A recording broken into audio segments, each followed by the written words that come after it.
So without, I guess, further ado, I think today we'll be kicking things off with a keynote address from Dr. Jack Mintz on tax policy, what we should maybe do, what should we be thinking about, some important issues that I think he'll be putting on the table, followed by a moderated opportunity for you to have some questions and answers with Dr. Mintz. So maybe I'll invite Jack to the stage. Thank you very much.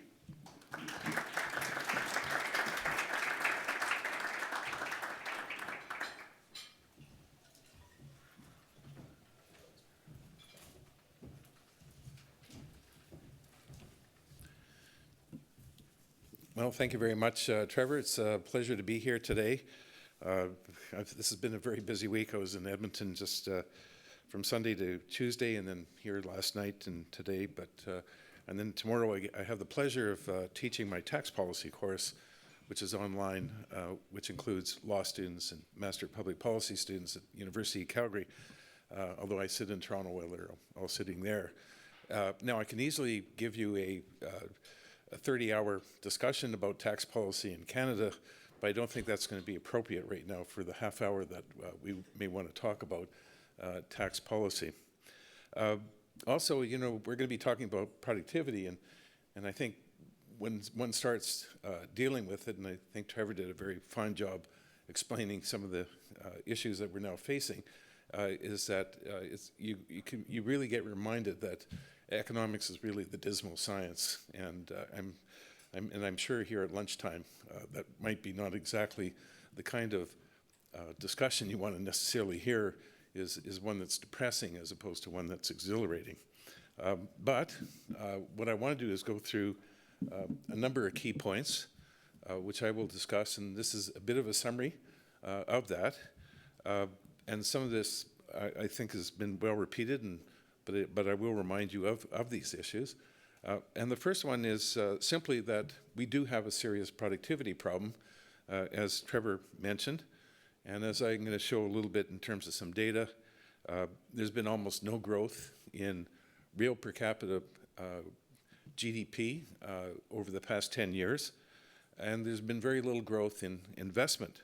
In fact, as a share of GDP, it's actually declined quite a bit over the past number of years. And even worse, it's been fallen well below United States and the average OECD country.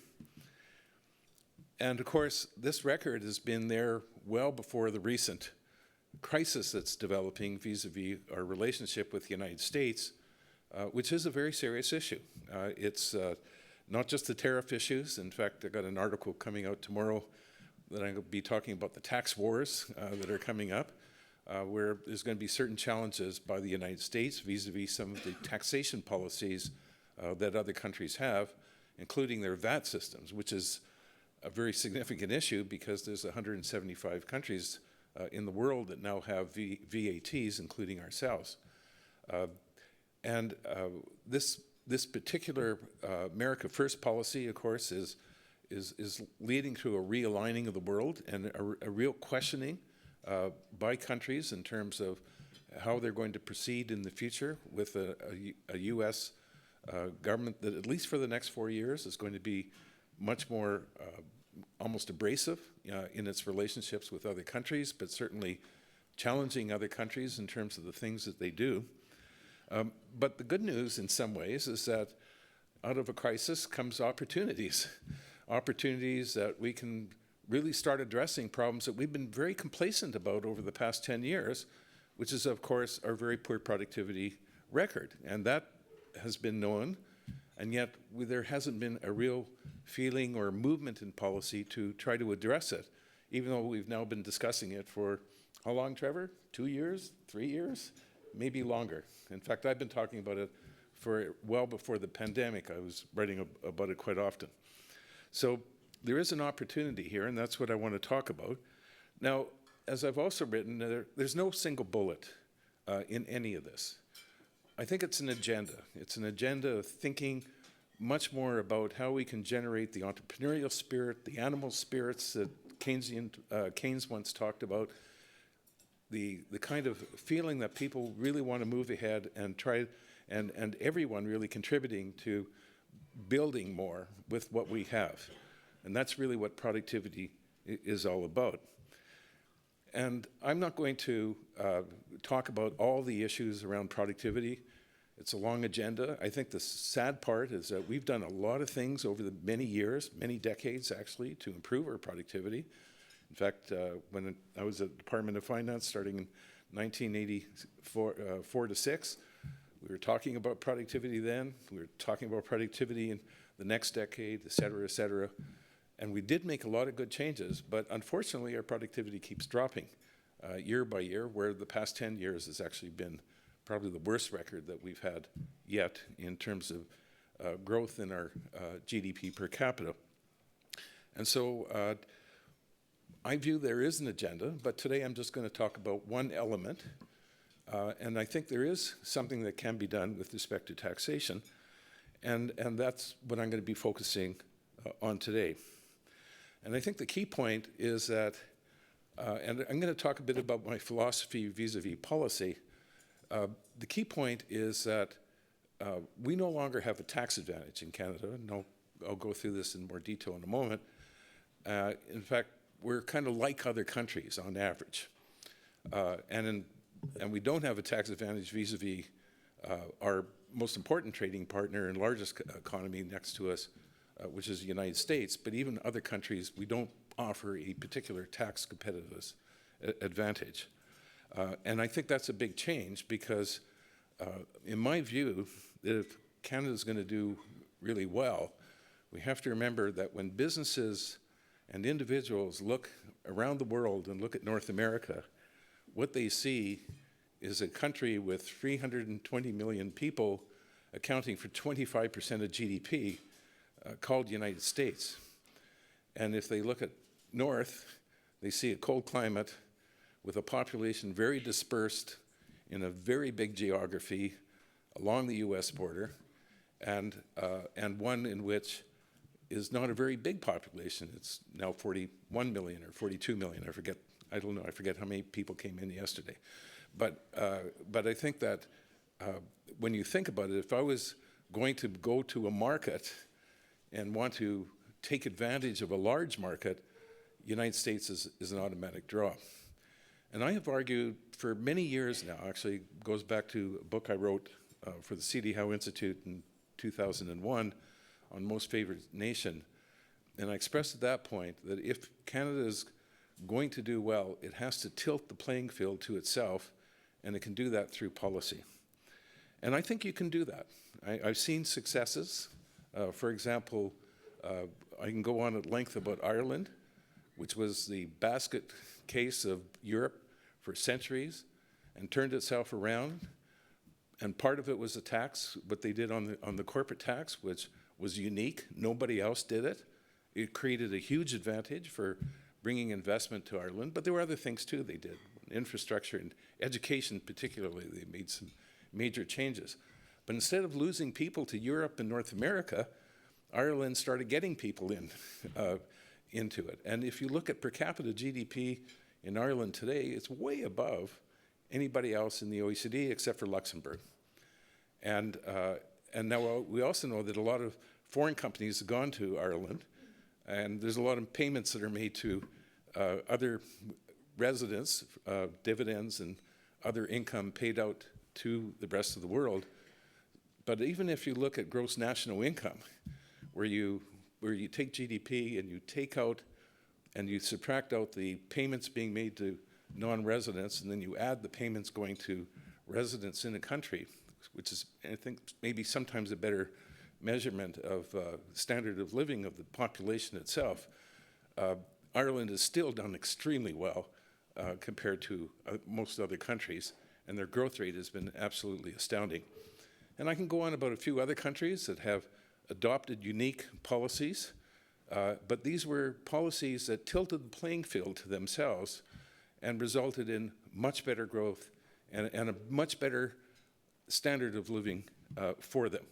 And that's really the philosophy that I want to talk about, because what I think we need to do in Canada is to consider a major change. So just to begin, let me give a little bit of data. Some of this you've probably seen ad nauseum, so I'm not going to spend a long time on this. But this is, for 2022, this was the latest year available. This is the tax GDP ratios for the G7 countries and the OECD average. I thought it would be useful to look at that. And you can see Canada, in terms of the tax GDP ratio, we're kind of in the middle. We're very middling. No particular advantage, no particular disadvantage, although concerning in the sense that next to the United States, we do rely much more on taxation compared to the Americans. And in particular, we tend to rely on personal income taxes and corporate income taxes to raise revenue for governments. You can see we're well above the OECD average as a share of GDP. And even on the corporate tax, we're above the OECD average as well, but that's partly because of the resource rents that we generate in this country. Where we're kind of light on is on sales taxation and excise taxation. By the way, excise taxation is a growing field of taxation in the world, including Canada. It's roughly a little over 2% of GDP now. And that includes not just alcohol taxes and tobacco taxes and all the good things that we enjoy in life, but it also includes a carbon tax and some other elements as well. But as you can see, we also don't rely very much on payroll taxes to fund Social Security. It's interesting, by the way, the OECD now separates out general payroll taxes from Social Security taxes, and you can see we tend to be much lighter, even compared to the United States when it comes to payroll taxes. The point is that, and this is the key point, and this is done by studies, and my friend and colleague Bev Dalby has been one of the leading people who's at the School of Public Policy. People have shown, and there's been studies that have shown, that countries that tend to rely more on income taxation as to fund their expenditures tend to have lower growth rates. And part of that is because the marginal cost of taxation associated with income taxation is much more compared to payroll taxes, property taxes, as well as sales and excise taxes. Not to say that these other taxes are perfect and don't have their own distortions and don't have their own economic costs associated with it, but that is the case in the case of these taxes. Now, one of the things I like to show, and I did this with my class, is to look at the issue of growth versus redistribution across the G7 countries as well. I couldn't get an average number for the OECD. And as you can see, there's different ways of measuring inequality. One way is using what's called the Gini coefficient. Gini coefficient, I won't go into all the details of it, but if it's a value of 0, it means that you have perfect equality. Everybody has the same per capita incomes. And if you have a Gini coefficient equal to 1, that's perfect inequality, where all the income belongs to one person, Elon Musk in society. So, so the lower your Gini coefficient, the better it is. And there's different ways of measuring Gini coefficients. I'm taking one which is called pre-tax Gini coefficient, which is based on market income. That's ignoring government transfers and ignores taxes. And then there's the post-tax Gini coefficient, which is measuring income net of taxes, but adding back in government transfers. There's a number of, I won't go into the technical details, there's a number of limitations with Gini coefficients, but it is, particularly, for example, it doesn't include in-kind transfers associated with government spending, like free healthcare and free education. That's not included in these numbers. And there's some other aspects. For example, capital gains is not included as a measure of market income because it's based on national accounts, and they tend to include flows. And this I have to thank Munir Sheikh, because he did a presentation once, and I thought it was a very neat way of putting it. So I calculated the per capita incomes of these G7 countries. I had taken the cumulative growth in real GDP per capita. And if you look at Canada over 8 years, 2015 to 23, he had a total growth rate. This is cumulative, so it's not annual. Total 2%. over that period. And of course, we know 2024, we actually had fall in GDP per capita. So basically, our GDP per capita is completely stalled over the past decade. And it's been less in Europe, which is not particularly done. By the way, this includes the pandemic year, of course, which was a very bad year. But the main point is that you can see Europe, which is kind of sick itself. It's not doing especially well, although surprisingly, Italy has done better than the other European countries. But if you look at the United States, of course, they've had much higher growth in GDP per capita. They are, of course, much richer than the other countries in per capita GDP. And then when you look at redistribution, we've done a very good job in that our Gini coefficient has been dropped quite a bit because of our tax transfer system. In fact, by 27.5%, and only bested by France. While if you look at the United States, they clearly don't do as much redistribution. And I think this is a point, and I have to thank Mintz for making this point, that Canada's done very well over the past number of years in redistributive activity, in trying to reduce inequality compared to many countries, but we have not done well in terms of generating growth. And eventually that starts hurting everybody because you have less income in society to spend on the things that we would like to have. And as I mentioned, investment has not been particularly good. I didn't update this graph that I used a while ago, but I always thought it was neat to compare Canada with resource countries like Australia and Norway and New Zealand, as well as United States and the OECD countries. And this is company gross capital formation as a share of GDP. And as you can see, from 2010 on, Australia had a remarkable record, highest amount of capital investment as a share of GDP before the commodity price crash, and which really affected the mining industry. Although I can tell you in Australia, other industries did not go down as much, or were actually flatlined, or actually went up. But mining really took the hit, which is a very important sector in Australia. But what I find interesting is Norway, which also had commodity price impact, which is the green. No, green is U.S. Okay, so anyway, Norway has been kind of flatlined. Even though they went through commodity price change, they actually have done not too badly at all in terms of their investment. Canada is done, as you can see, has gone where we now have lower private sector investment by 2019 than any of these other countries, including the resource-based countries. And in fact, that is, I think, one of the concerns that I think we should have. If I extended this on, of course, to the years after the pandemic, which would only be another 1 or 2 years with the data that's available, one would find that we're still well below these other countries. So our investment record is a problem. And of course, I love doing marginal effective tax rates on capital, which is a measure of not just corporate income taxes, but all the different taxes that impact capital investment decisions. And this is one of our latest runs where we compare the US with Canada. US does not include oil and gas and mining in these numbers. And so what I did is I separated it up, but you can see that we do have a distinct advantage in attracting investment when it comes to our corporate tax system compared to the United States, although not compared to other countries as much, but compared to the United States.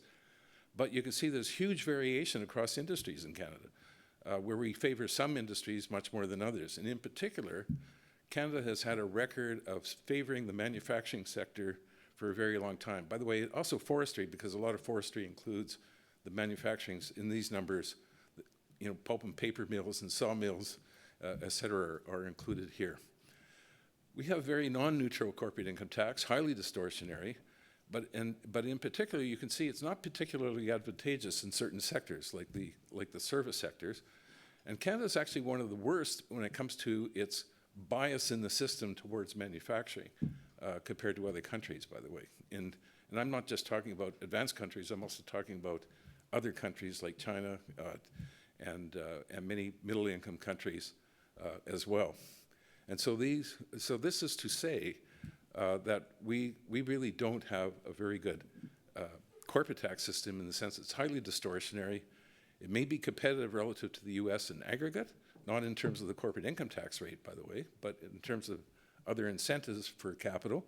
And by the way, the big difference between the US is that they have the retail sales tax, which adds quite a few points onto their marginal effective tax rates. I forget the exact number, but that's one of the actual real distortions that they have in the US system.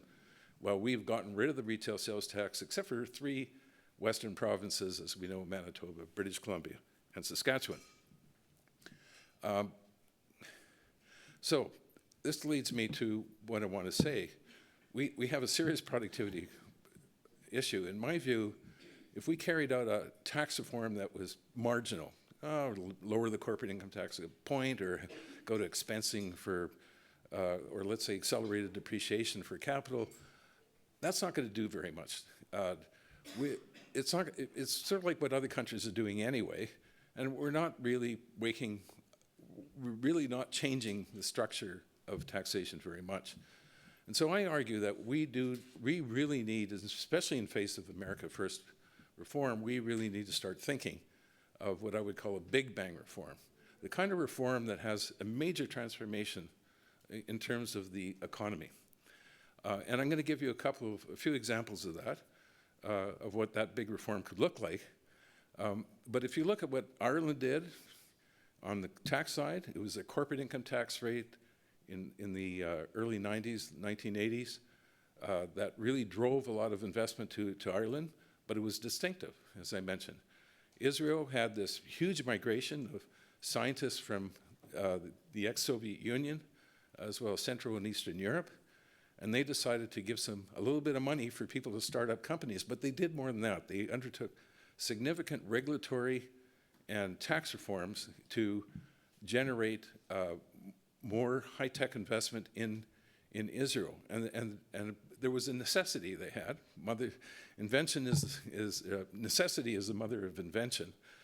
But what Israel did actually was able to generate a lot of growth. In fact, people don't know this likely, but since 2000, Israel has spent more on R&D as a share of GDP, which is about 6%, compared to any OECD country in the world. And they do it out of necessity. But the main point is that their high-tech industry has led to significant growth, but it was in part developed because of the kind of policies that they undertook that created this advantage. And I think we need to think really a big bang reform, and there's probably different ideas, but let me talk about 3 potential ones. A common one you'll often hear people say, well, let's double the GST rate, or let's have a significant increase in GST and cut income tax rates, because the GST is a less harmful tax on the Canadian economy. And actually, if you wanted to cut taxes, which is another issue, I'm not going to get, I'll let maybe the discussion talk more about should we have a major income tax cut in light of the tariffs, and I think that should be considered.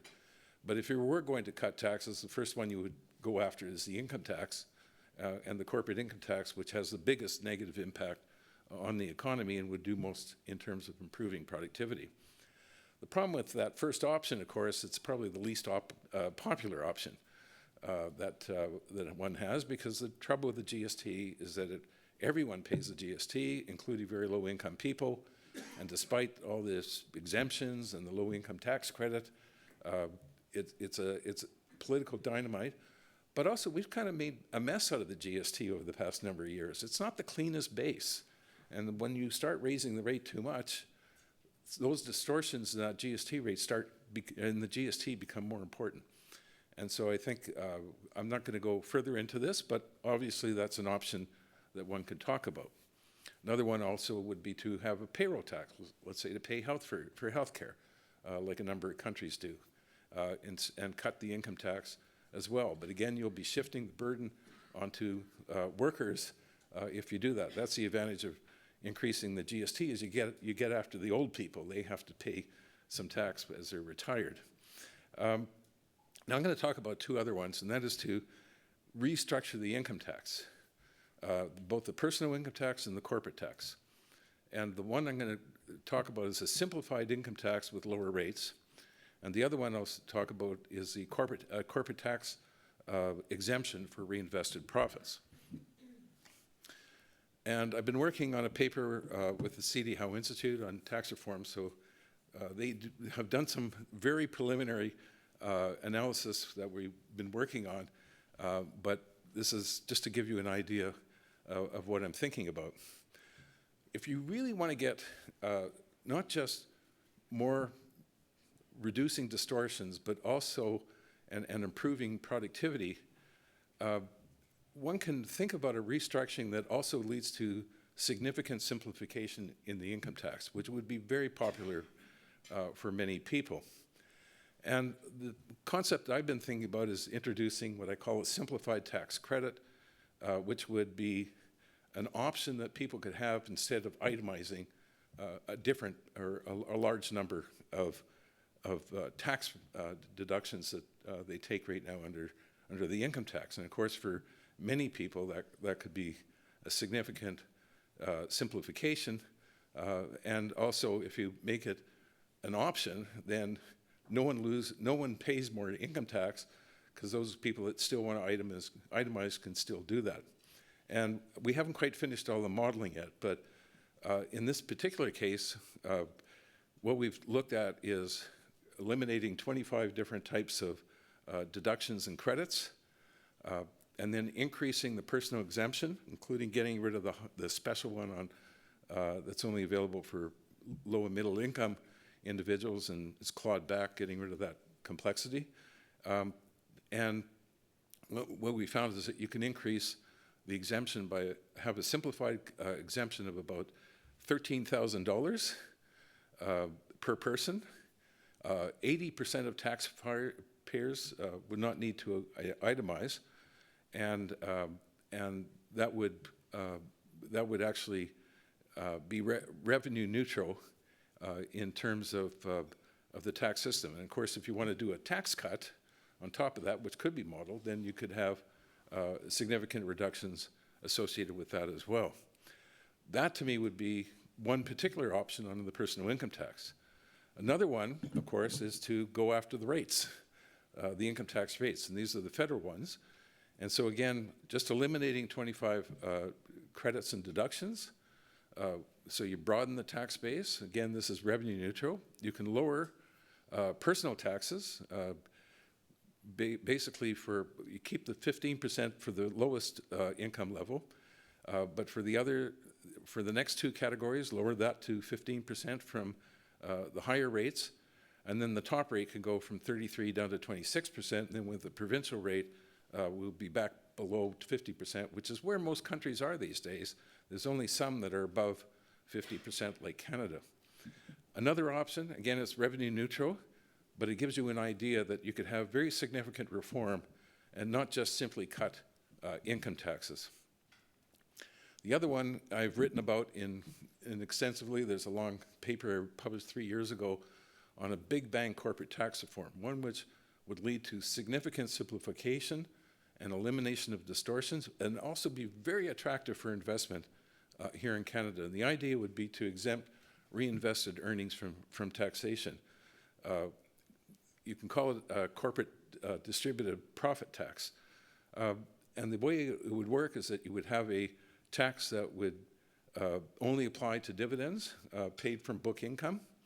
You can also deem certain types of payments by the company to individuals or to elsewhere, like share buybacks, deemed distributions.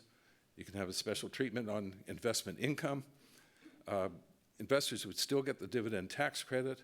They would still pay a capital gains tax rate, although with reinvested earnings being exempt, you could actually argue for 100% capital gains tax rate instead of having an income exclusion, because that would actually have similar treatment between dividends and capital gains and other income earned by individuals that they derive from the corporation.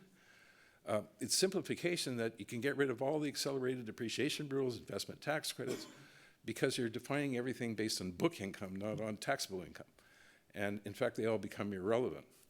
And the calculations I showed is that you can have a revenue neutral corporate income tax rate of 16% at the federal rate and 11% provincial rate, and it would be a much more simple, efficient, and fair corporate tax system across different industries, but also be very effective. In fact, it would lower our marginal effective tax rate on capital by 4 percentage points, just even though the corporate income tax rate, the federal provincial corporate income tax rate, doesn't change under the system. This is what I call a big bang, because you're really undertaking a significant restructuring of the corporate income tax. You're not saying, okay, we're going to get rid of the small business deduction. In fact, you don't even have to have a distinction between small and large businesses on this, because everybody gets to have an exemption on their reinvested earnings as a result. Maybe this would fly, maybe not, but I'm trying to argue that this kind of change would really draw investment, as opposed to just fiddling around with another rate cut or with some more accelerated depreciation or investment tax credits. I think I'm at the end. So let me conclude. What I'm really trying to argue is that we have an opportunity now to think of some really significant restructurings of the tax system. And if we're going to just look at this as another cut, tax cut to the middle class, or another reduction in the corporate income tax rate by a point or two, that is not going to do much in terms of, I think, improving our productivity. In other words, maybe this is the time, thanks to the US America First strategy, that we start really needing to develop more infrastructure, which of course has to come significantly from the private sector. These kinds of changes, including encouraging people to save and work, is the sort of thing that can have a lot of big bang on the Canadian economy. And so maybe time to think about a big bang reform instead of the usual Canadian way of slowly doing things year by year, because I don't think we're in that world today, and we're going to have to do something more dramatically than we normally think of. Thanks very much.